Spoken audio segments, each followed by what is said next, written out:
Hi, everyone. Welcome to Science Where You Are with the IceCube Neutrino Observatory. My name is Madeline O'Keefe. I am the communications specialist for IceCube and its headquarters, the Wisconsin IceCube Particle Astrophysics Center, or WIPAC, which is part of the University of Wisconsin-Madison. I am so excited to have the opportunity to bring all of you virtually to the South Pole today. It's one of the most extreme environments on Earth, and it's inaccessible for all but a few months of the summer season.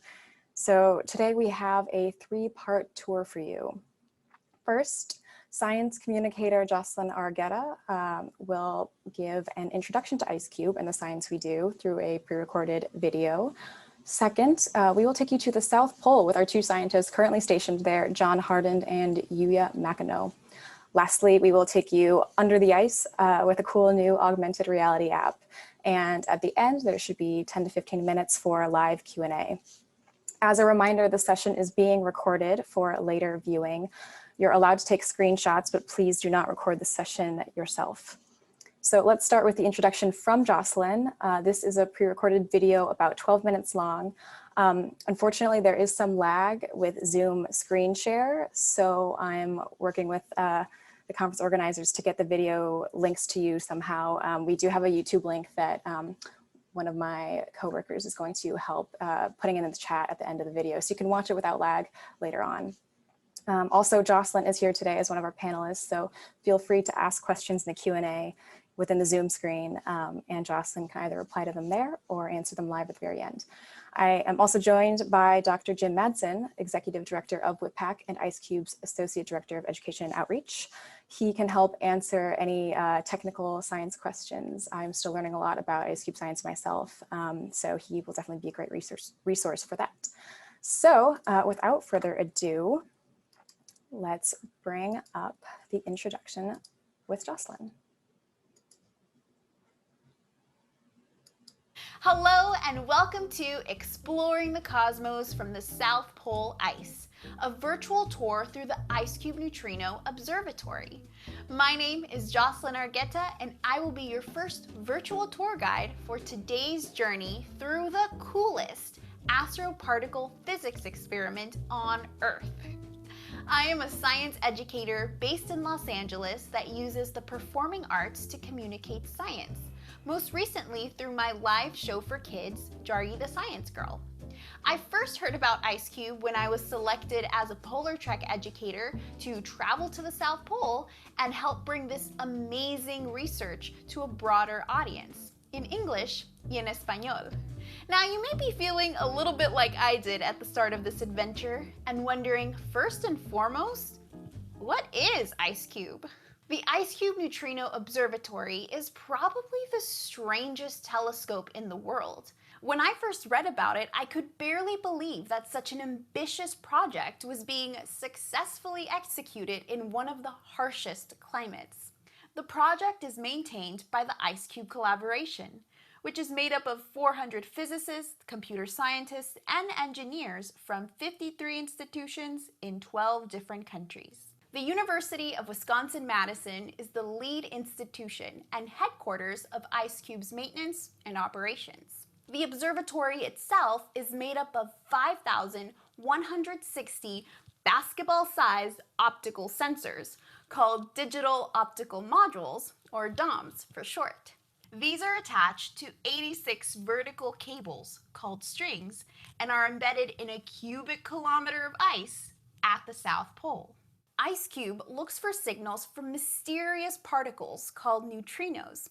These are chargeless, nearly massless, fundamental particles that travel close to the speed of light. They are the second most abundant particle in the universe, outnumbered only by photons. In fact, about 100 trillion neutrinos pass harmlessly through your body every second. But where do they come from? The Big Bang, the sun, nuclear reactors, particle accelerators, Earth's core, your bones, even bananas are some of the sources we know of.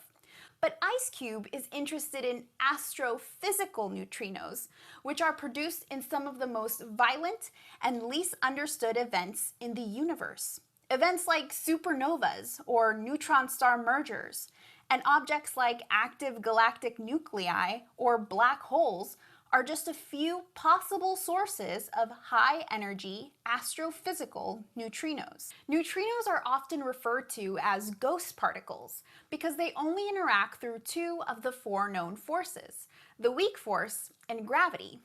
That means that they can travel for billions of light years on perfectly straight trajectories, unperturbed by magnetic fields or intervening matter like interstellar gas, dust, or even stars.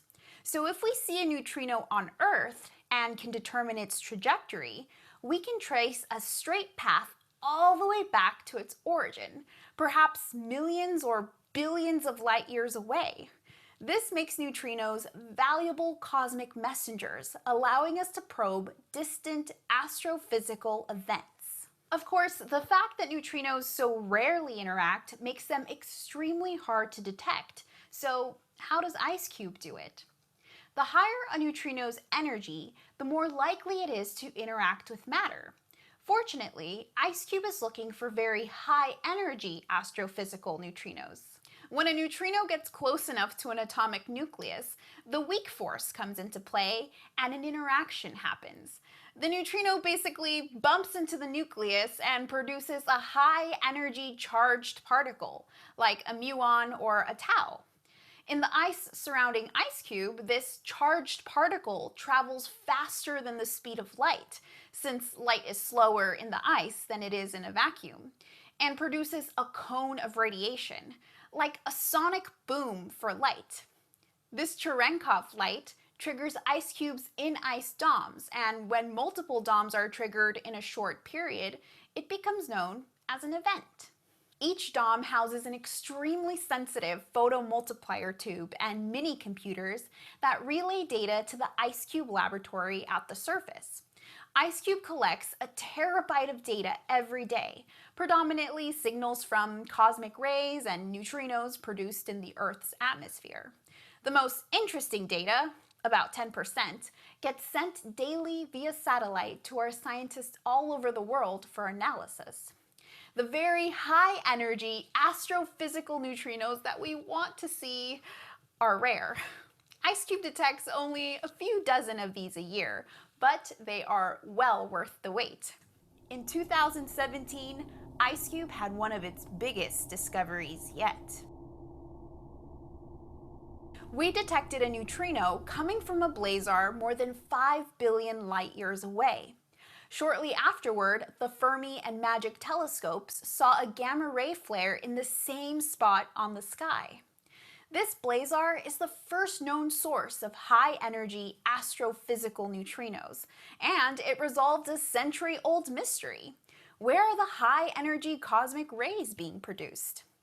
This detection is also an early example of multi-messenger astronomy, where researchers combined measurements from different particle messengers to get a more complete picture of our universe. It's an emerging and fast-moving field of study, and neutrino detectors, like IceCube, are essential to propel this exciting new research forward. But that's not all that neutrinos are good for. In fact, these particles are so versatile, they can help us resolve a number of the universe's riddles, from dark matter to maybe even the reason matter exists at all.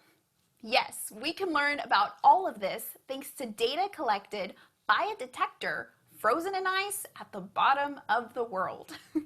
Which brings us to another frequently asked question: why build IceCube at the South Pole? Well, in order to detect the Cherenkov light given off by charged particles produced by neutrino interactions, you need a large quantity of transparent material, so water or ice, and a lot of it. The South Pole has such large quantities of pure, clear, stable ice, and it has the infrastructure to support science. Since November 1956, the National Science Foundation has hosted Antarctic researchers at the Amundsen Scott South Pole Station, but you'll hear more about the station later. Most ice contains bubbles that would distort IceCube's measurements, but the South Pole ice sheet is very thick, almost 3 kilometers. As snow and ice piled up over time, the lower layers of ice were compressed. This immense pressure forced out air bubbles and made the deep ice ultra-transparent. In addition, IceCube needed to be shielded from the background of muons produced by the Earth's atmosphere that can look deceptively like neutrinos in the detector. We were able to take advantage of the South Pole ice for that. IceCube's domes are buried in the ice beginning at a depth of about 1,500 meters below the surface, greatly reducing the number of atmospheric muons reaching the array. It took 7 years of work, from 2004 to 2011, to complete the construction of IceCube. Construction activities could only take place for a few months each year during the Southern Hemisphere summer, roughly November to February. Construction required drilling holes 2.5 kilometers deep into the ice with a custom-designed hot water drill. It took on average 48 hours to drill each hole, plus another 11 hours to deploy the cable and domes. All domes had to be carefully tested before they were deployed, because once they are frozen in the ice, they can no longer be physically accessed. Fortunately, all domes are wired to the IceCube lab at the South Pole, so we can still troubleshoot electronic problems and update software remotely. Over 5,000 of the original 5,160 in-ice domes are still operational today, even after 10 years. Now the IceCube collaborators are getting ready for the IceCube upgrade, an NSF-funded enhancement of the existing detector. 7 new strings with new and enhanced DOMs will be added to the center of the IceCube array. This more dense portion of the detector will help IceCube collaborators study neutrino oscillations, which is the strange phenomenon of neutrinos changing from one type of neutrino to another as they travel. The upgrade will also help us to better characterize the ice around the IceCube sensors, allowing IceCube to resolve the neutrino sky more sharply. Plus, understanding the ice better will enable IceCube scientists to improve reconstruction of archived data over the past 10 years. It's as if you went to an art museum, but forgot your glasses, and then you come back years later with your glasses, and suddenly you're able to see the art in more clear, vibrant detail than ever before. Construction on the upgrade in Antarctica was supposed to start later this month, but that's all changed because of the COVID-19 pandemic. Antarctica remains the only coronavirus-free continent, so activities at the South Pole, like operating and maintaining the IceCube Observatory, have been able to continue on as usual. But now that the pole is opening back up, the U.S. Antarctic program is taking special precautions to keep COVID-19 out of Antarctica, including limiting the number of people that will deploy this season. IceCube had planned to send a few dozen people to start work on the upgrade this austral summer. Instead, we will only be sending down 2 new winter rovers and bringing our 2 current winter rovers back up north. Speaking of our current winter rovers, it's time to meet them. Dr. John Hardin and Dr. Yuya Makino. They will take you around the South Pole, including the station where they lived and worked for the past 11 months, and of course, the IceCube laboratory itself. Here's John and Yuya. All right. Thank you so much again to Jocelyn for recording and editing that video introduction for us. As Jocelyn mentioned, John and Yuya are our winter rovers. And this is the term we give to people who stay all winter long at the South Pole. As Jocelyn said, winter in the Southern Hemisphere is summer for those of us in the US, and due to Earth's tilt, the South Pole doesn't see the sun all winter long, so from late March to late September. So therefore, the South Pole winter rovers just saw the sun for the first time in 6 months, a week or 2 ago. So the footage you'll see in this video is from before and kind of during the sunrise period. Of course, we'll show you some night sky footage as well. So let's head down to the South Pole, meet John and Yuya, and see our facilities at the bottom of the world. This video is about 15 minutes long.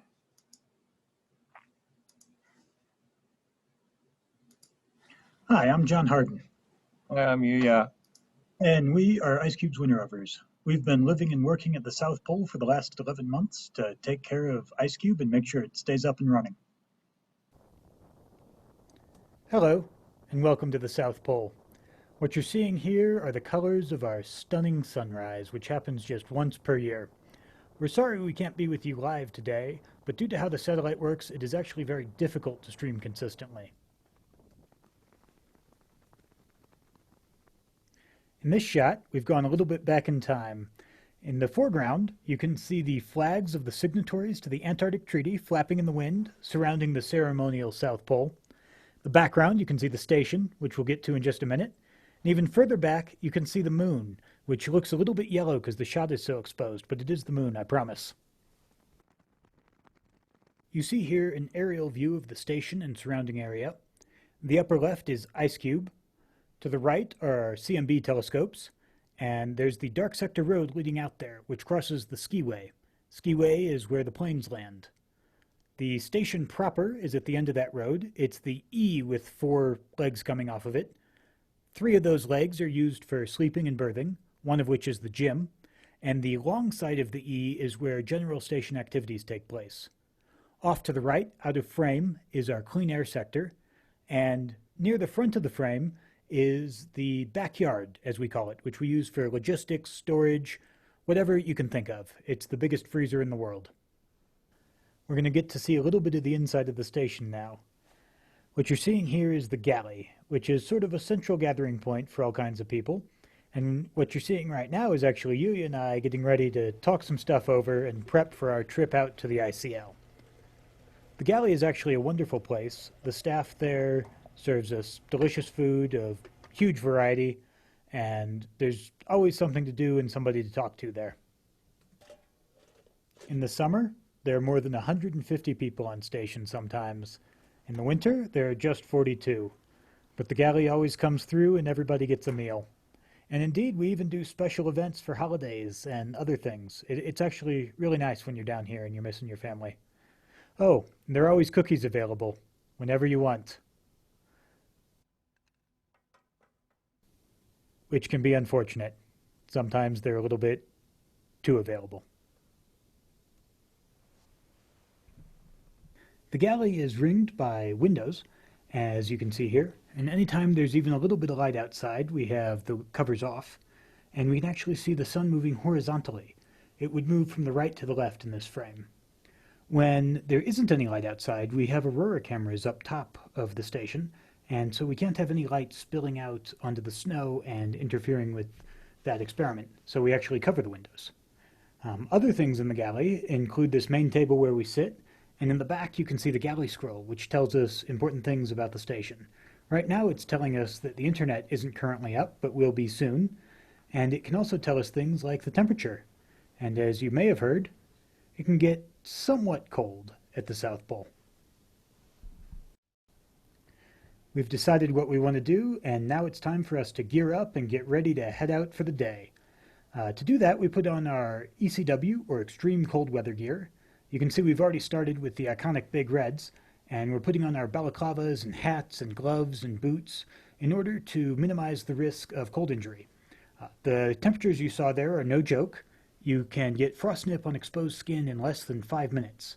So we have to make sure everything is covered, and it's covered and well insulated. One of the main reasons we go out and brave the cold here at the South Pole is to support our science, which goes on at our outbuildings. The science is divided into several sectors, first of which is the clean air sector. We also have the quiet sector and the dark sector. The clean air sector is used by NOAA, and it is upwind of our power plant.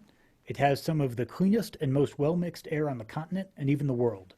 They can measure all sorts of contaminants, and they can even measure CO2 levels on the regular going back decades. The quiet sector minimizes vibrations, used to monitor seismic activity, and the dark sector includes IceCube and the Cosmic Microwave Background Telescopes, and we try to minimize radio wave interference. So let's head out and take a look at the dark sector. As we exit the station, we come through the so-called Hercules door. All exits to the station use this heavily insulated door so that we're not wasting heat. We have a finite amount of fuel here at the South Pole, and we don't want to waste it. All of our electricity and heat down here comes from burning the jet fuel that we get, called AN8. We go through several 100,000 gallons a year, most of which is dragged here in bags on what is called the Traverse. The Traverse is a 900-mile tractor pull from McMurdo all the way to South Pole Station. As we start our walk to the dark sector, you will see two kinds of snow. On the right is what we call groom snow, relatively packed down, nice to walk on. On the left is ungroomed snow, snow that the wind has been shaping for quite some time. And what forms in ungroomed snow are called sastrugi. Sastrugi form because the ice crystals that form this top layer we're walking on like to stick to each other, and when they do, they shape the wind that goes around them.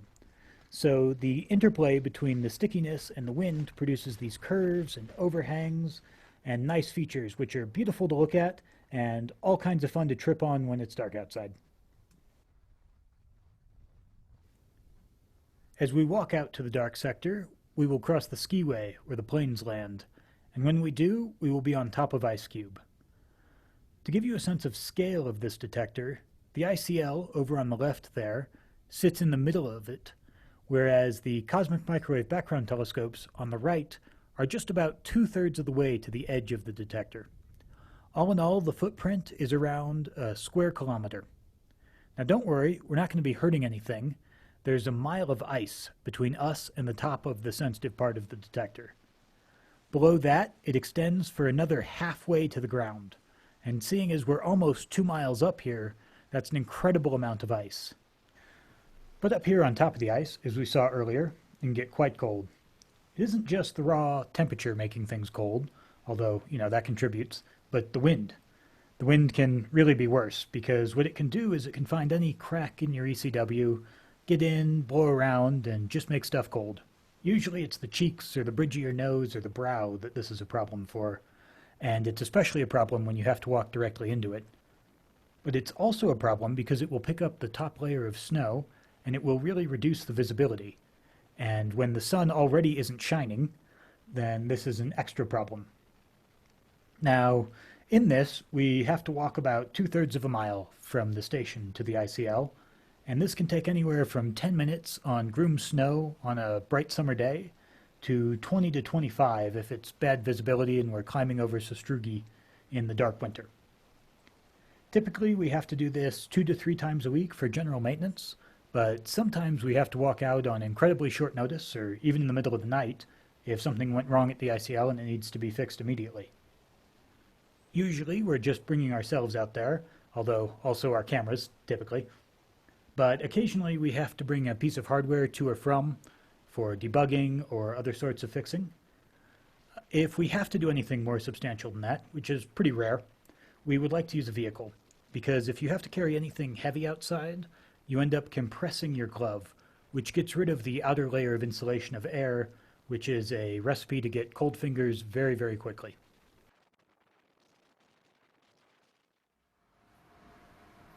Here we are in the bottom of the ICL, where we maintain an electronics lab. Spares are limited here at the South Pole, especially during the winter, so we have to be able to repair whatever we can. I'm sitting over there on the right, repairing a card that allows us to talk to the DOMs, whereas Yuya is over there on the left, repairing the power supplies to the DOM hubs, which are the computers that allow us to integrate all of the data from the DOMs. What we see here is the DOM itself. To give you some idea of it, it's about 1.5 feet in diameter. The entire lower half is used just to collect light. The upper half has some sensitive electronics that we use to both power the pixel and to determine if it's seen any light whatsoever. The cable that you see coming out of there is how it talks to the surface. Let's move upstairs to our control room. We maintain a room with a couple of workstations next to our main server room for when we need to do pure computing-based tasks, but we don't want to be near the noise of the servers themselves. On the left, you can see Yuya checking in with the terminal application, and we both have our live monitoring of the system up. The live monitoring makes sure nothing goes out of sorts with the network without us knowing about it. And if anything critical happens, it will page us so that we can fix it as soon as possible. And here we are in the server room, the beating heart of IceCube. What you see behind those red wires there are the DOM hubs. Each of the DOM hubs is responsible for one string of DOMs, and on each string of DOMs are 60 DOMs. So each DOM hub manages 60 DOMs. The DOMs communicate with the DOM hubs through these red wires, 15 of which are used for each string. We call them quads because each red wire manages the information of 4 DOMs. All of those DOMs go into the DOM hubs, which are all networked together, and importantly, they're all networked to our processing farm. And the processing farm is very important because it allows us to determine from moment to moment if anything interesting has happened. Now, if you're an IceCuber, the word interesting means if we've seen an astronomical neutrino, typically. We see about one of those per month. And when we do see them, our processing farm not only lets us know that they've happened, they let us know what energy they happened at and which direction they came from, down to about a degree. And then we can email the north, and if anybody with other kinds of telescopes want to follow up on it, they can do that. Now, this brings us to the other important feature of IceCube. It's our uptime. We're more than 99% up, and we're actually a good deal more than that most of the time. It's why Yuya and I have to be on the ball and on call as much as we can to fix it if anything ever goes down. Being up this often allows us to guarantee that we will see whatever happens in space, at least as long as it happens in neutrinos.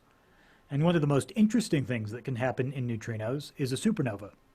And what's especially interesting about that is that we think that the neutrinos from a supernova will come out 15 minutes to an hour before the light of the supernova, which means that with IceCube, we can alert everybody else on the planet that a supernova is about to happen with a good at least 15-minute lead time. And being able to see a supernova with modern technology would just be an incredible scientific advance for us. Although we only see about one of those a century, so we're crossing our fingers down here. Well, that about wraps it up for today, but we wanted to thank you all for being here with us. Yuya and I are going to be here on this snowdrift enjoying the sunrise, but we honestly couldn't leave you without sharing some of the nighttime images that you can see down here. It's a little hard to film properly outside, but you can do a nice time-lapse, and honestly, the eye can see these things pretty well as well. The Milky Way viewing and the aurora viewing are just spectacular. The first time we saw auroras, just after sunset, I called Yuya out onto the roof and we just spent some time staring at them.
Thank you for being with us here today, and we'll leave you with this picture of us standing at one of our strings. We mark them all with these tall yellow flags. Thanks again.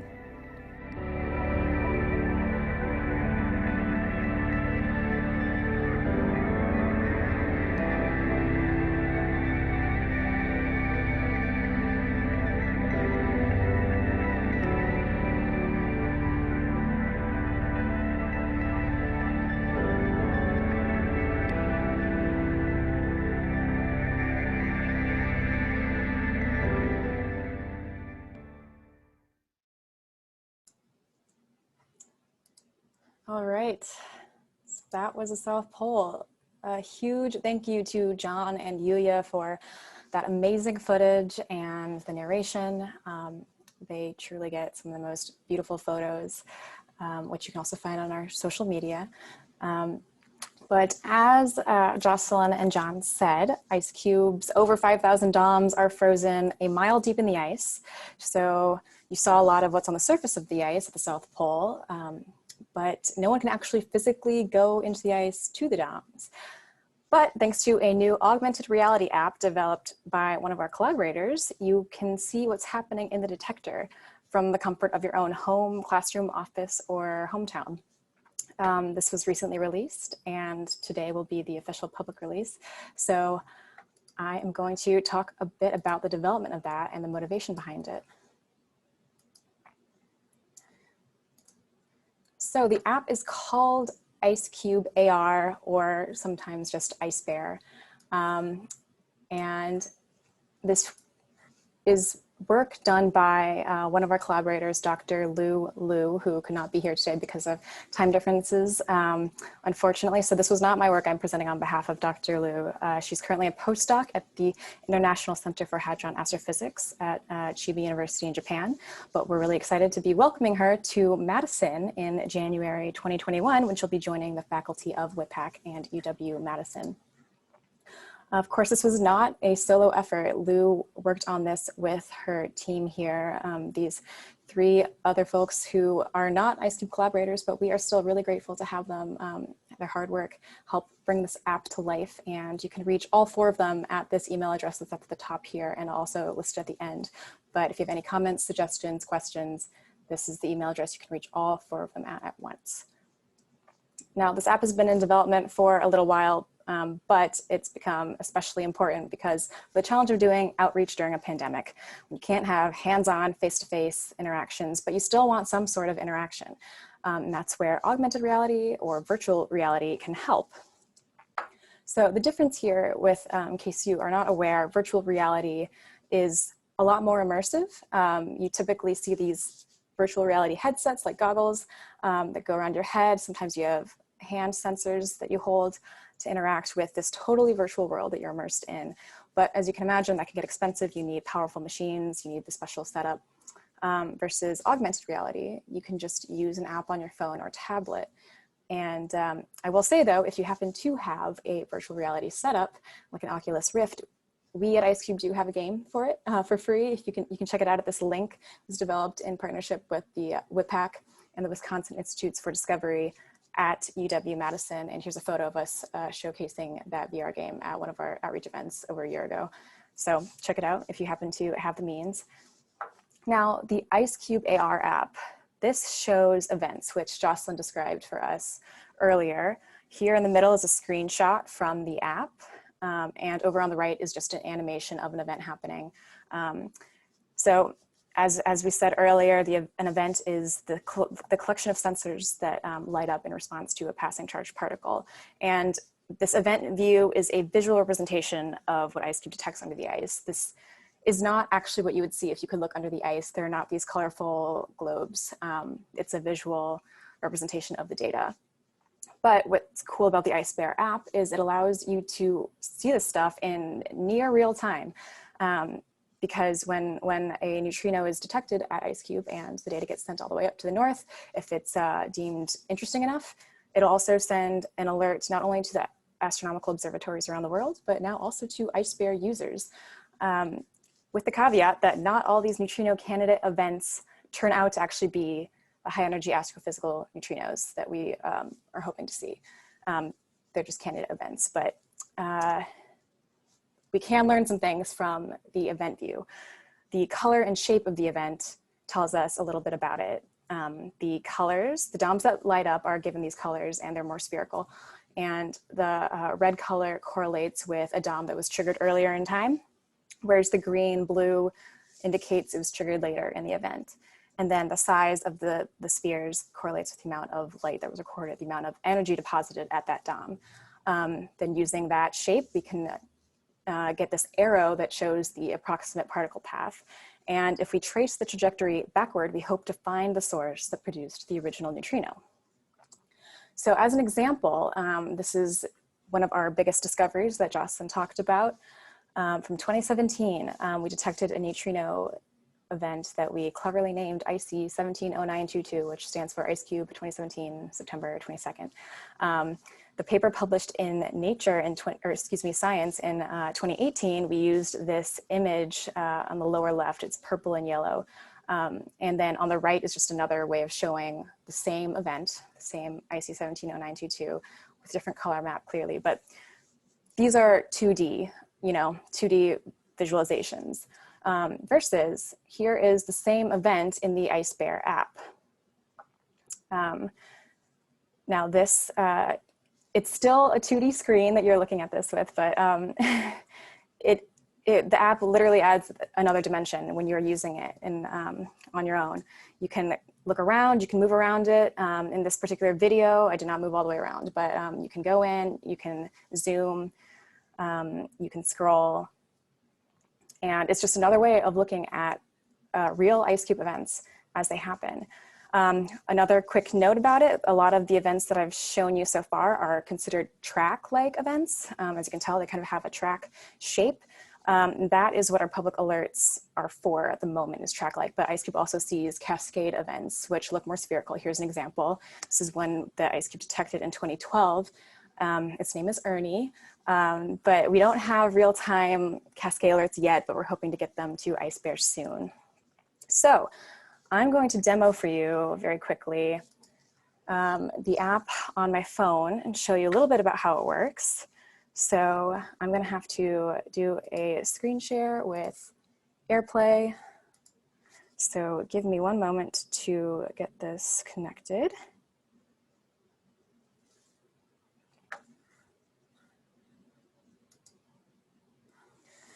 All right, so you should see my phone. I'm going to open the IceCube AR app. So this is inside of the WIPAC offices. To start, you move the phone around until you see this grid, and it'll prompt you to tap to place AR. And there is the array. You can pinch with your 2 fingers to zoom in and out, or you can use the slider over here on the left. And down here at the bottom is a menu. Now, Lou acknowledges there are no instructions included in the app yet, but that is something we hope to do in the future. And also, I will provide a link in a minute to an instruction manual that is up on the IceCube website right now. So let's start at the very bottom. This text right here, if you click it, it opens up to a list of events to choose from. It looks like kind of technical names. You can see at the end of every line is the date that it was detected. You see also probably a lot of bronze and gold.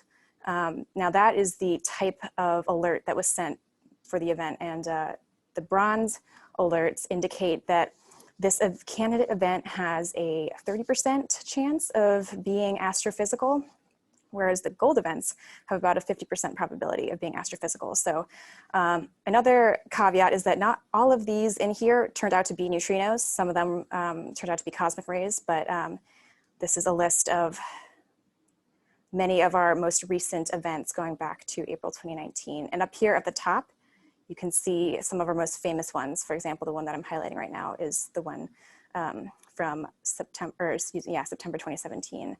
And then here's Ernie, of course, that you saw earlier as a cascade. We actually got a gold alert yesterday, like less than 24 hours ago, and you can see it here at the bottom. So that's what I'm going to show you. I'm going to select that, and don't worry about these little bars in the middle for now. I'm just going to click the play button. And you can see the event unfold in front of you in real time. Let me zoom in a little bit. I am tethered to the computer because of my headphones, so I can't go all the way around. But from what you can see here, you can really get in, look around, get up close and personal with the IceCube array. And this bottom bar, this little toggle is for time. So you can see as I shift it forward and backward in time, it moves and it changes. The other toggles are a little more technical, and I don't think you need to use them too much in order to enjoy playing with the app. But this top one is the color, how the color changes in time. So if you play with it, you can see kind of what it means, but like usually when you when you select an event, it defaults to a certain color gradient, and that usually works great. This middle toggle is for the change in charge accumulation over time, which again is a little bit technical, but you can kind of see the difference. If I have it all the way down at the bottom here, you can see that as the event happens, the trigger DOMs quickly kind of dissipate. So I personally like having it all the way at the end so you can see the full event in all its glory by the time it finishes. And if you tap on the screen, it'll come up with the toggles again for size over on the left. And up at the top, if you click this checkbox next to Tokyo Tower, you get a little augmented reality Tokyo Tower for scale. Now, this is the only monument that's in the app right now, but Lou is planning on adding many more.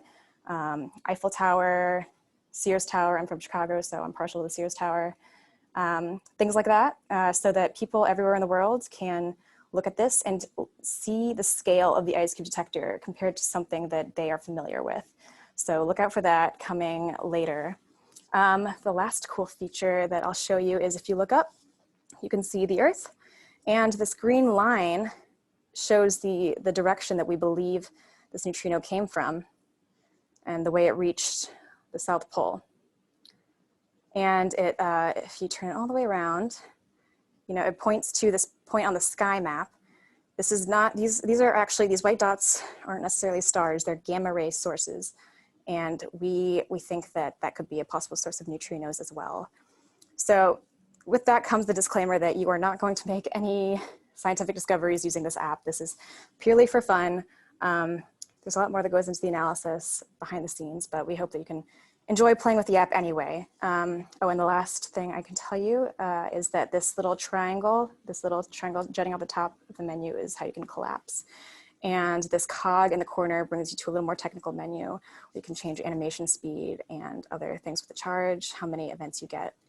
I will also tell you that the first time you download this, it might take a minute for all of the events to load, so just be patient. And lastly, if you click reset, it allows you to reset the detector. So I am now going to stop that share and I will come back on screen and in the next 5 minutes quickly finish up the presentation on behalf of Lou. So, okay, here we go. If you would like to download the app yourself and try it out, here are a couple QR codes for Apple and Google. You can also just search IceCube AR in the App Store. It has to be all of those, not just Ice Bear. IceCube AR in the App Store will get you to this. And here is the link for the instructions. And a PDF of this will be sent or be added to our Whova event, I believe, so you can download the PDF and get all the links there.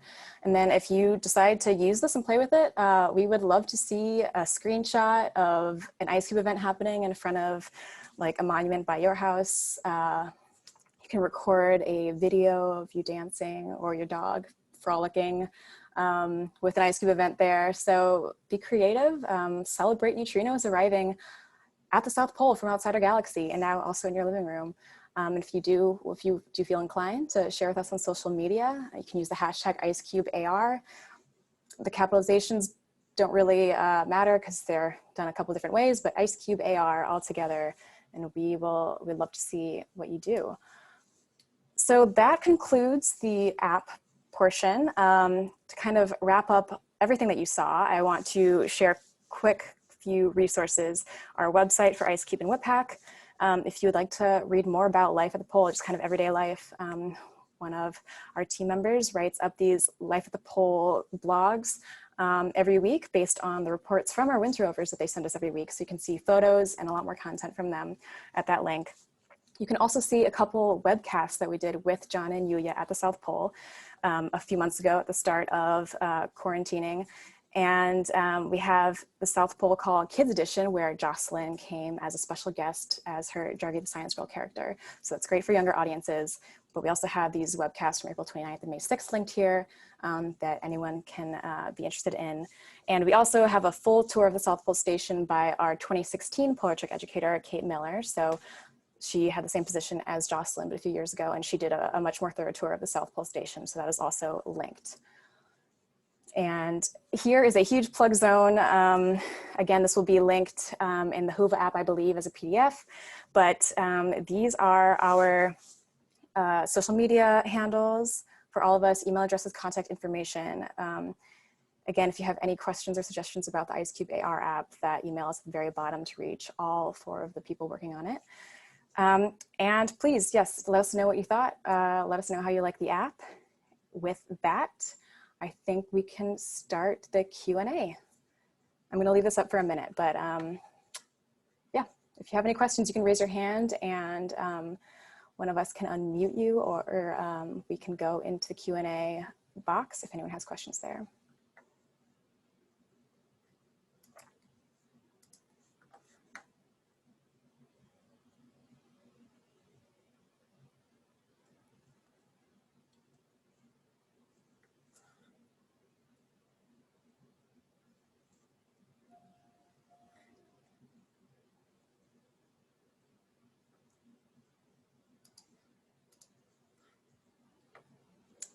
All right, let's see, we have a question about, in the AR image, is that all the detectors? Do you mean, if you mean the DOMs, I believe so. I have not counted them all myself actually, but maybe Jim might know. So every individual DOM it's represented as a little sphere. And to be honest, I'm not sure if all 5,000 are there. Jim, do you? Yeah, yes, it's one of the challenges to fit that all on, excuse me, on a small screen, but yep, they're all there. They're all there, all right, great. Okay. Let's see. More about the AR experience for Oculus. So that's the VR experience and available for Oculus Quest. I'm not sure actually, but if you email me, I can direct you to the right person.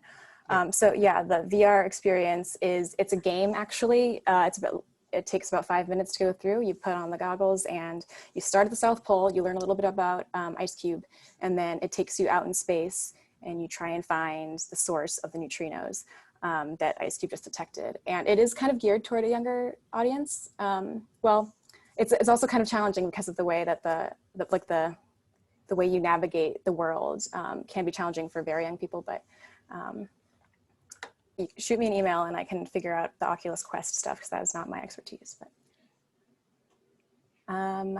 does the daylight? Yeah. Oh, go ahead. Yeah, madam, that's also available on the Play Store for download. Okay, yes, also available on the Play Store. Thank you. Yep. Jim, maybe you can help with this one. Does the daylight during the summer cause more events in the DOMs? Yeah. So it's not the daylight. There's a difference in the rate based on the atmospheric temperature, right? So there is some seasonal variation. The astrophysical neutrinos, that doesn't change, but the number of events we see depends on these interactions that happen in the atmosphere, and the details of those depend on the temperature of the atmosphere. All right, thank you. What is the internet uptime at the South Pole? And what happens when something interesting happens during downtime? Are there other means, or does the world just have to wait? Again, I will defer to Jim, expert on South Pole.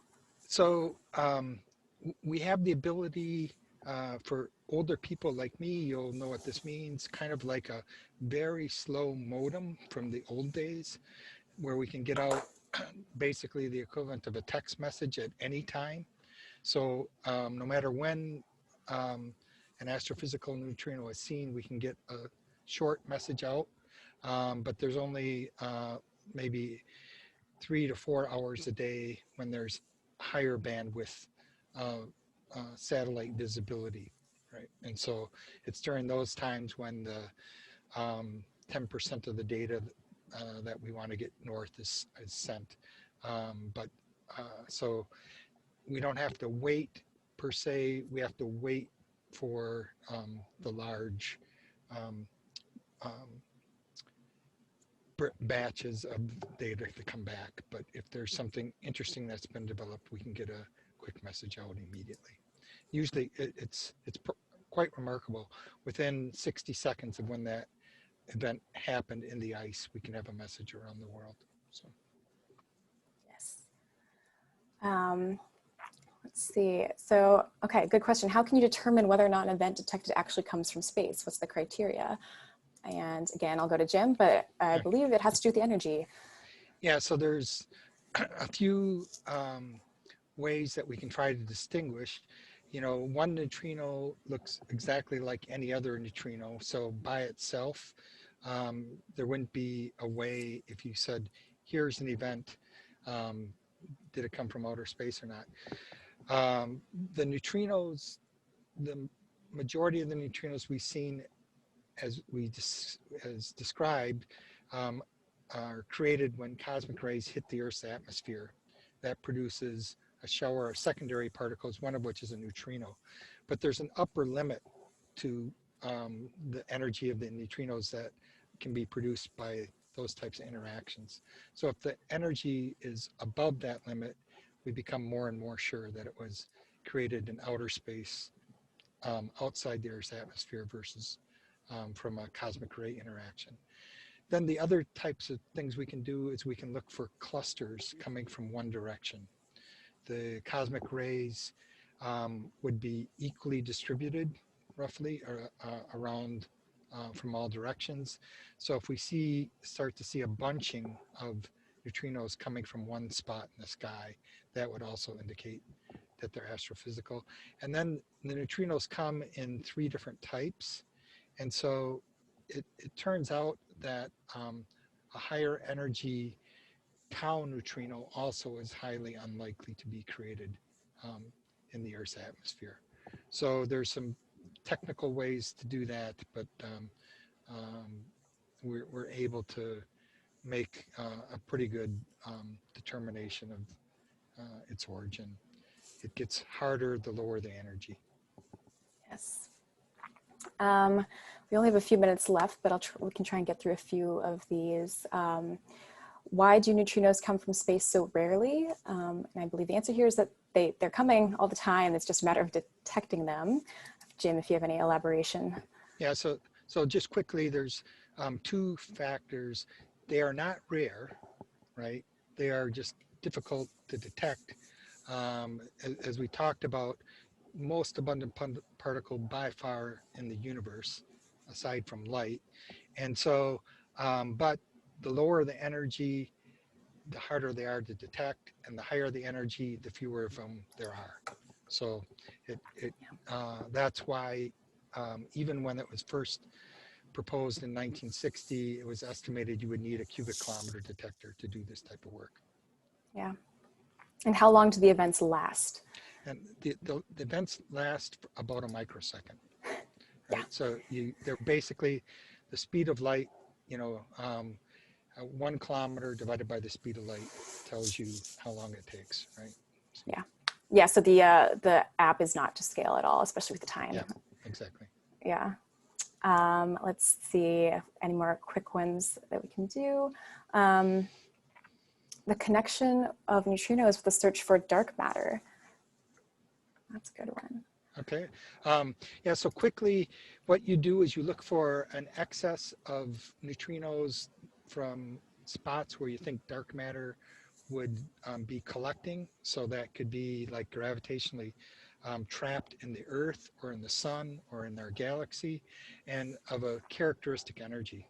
So then there are mechanisms that people look and say the dark matter would annihilate with anti-dark matter and produce a neutrino that we would see. So it's an indirect measurement, not a direct measurement. I think this one's kind of similar to earlier, but can IceCube detect neutrinos from nuclear reactors? Yeah, So real quickly, no, because they're too low of energy. So those Energy. neutrinos are about 1,000 times lower in energy than the minimum energy IceCube can detect. Yeah, it's all about the energy. Mm-hmm.